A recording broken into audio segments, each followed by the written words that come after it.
And we're back. 200 miles. Rebel V3 from New Balance.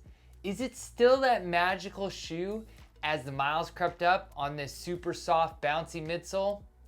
Is it holding up better than I expected? Are the feet handling the longer runs with this super soft midsole? After 200 miles, I can tell you this.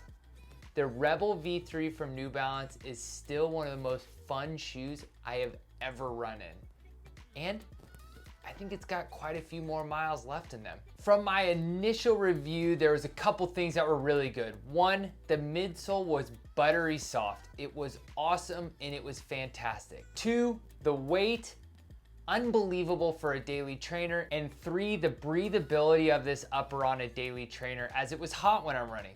Now, 200 miles later, it's cold, it's been raining, and yes, there are some wears on this buttery soft midsole, but going back to those three good things, they still hold up so true.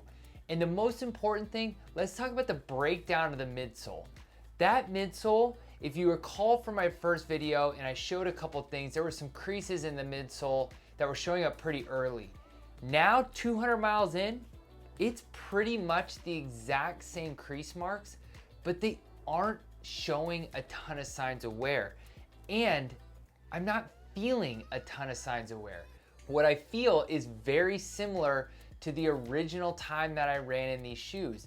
And so after 200 miles on a midsole that I thought would start to break down around 200, I feel like it's gonna still have that same bounce another 100 miles into it.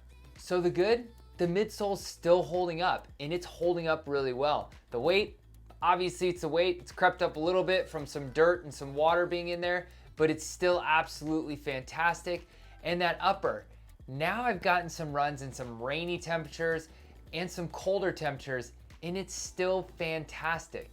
The only drawback from the upper now that I've put over 200 miles in is when it does get wet, it tends to expand a little bit more than some uppers. I'm not sure if it's like the type of mesh that it is, but I did notice once the shoe was wet, I did have a little bit more give in the shoe than I do in some other shoes when they get wet, but it wasn't crazy to the point where I had to untie the shoe and re-lock down the shoe.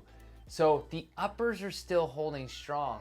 If you recall, when I said I was getting into those longer runs of 14 plus miles in them, my feet were getting sore, and I said it could be because I used it in the middle of a training block. Now that I've used this through building up my mileage and at the beginning of a training block, I think I like that soft midsole even more. Maybe not for that race pace effort, maybe not for those super hard intervals, but for that steady run, that long run, and the ability to really baby the feet, but also strengthen them. I'm loving this soft midsole. It's fantastic. So where do I think this shoe's gonna land? If you look at the outsole wear, I don't think that the outsole is gonna be the first thing that gives. I still think it's going to be the midsole. 200 miles in, I don't think it has another 200 miles. What I'm looking at, what I'm feeling as I'm running, probably another 100, 150 miles, but the price just went down. So if you can score this shoe for less than what it was when it was originally priced, where I said it was a good shoe, it's an even better shoe than it was when it first came out. So New Balance, absolute winner. The updates, fantastic. The durability, far better than I expected. And it is just as fun from day one as it is 209 miles later.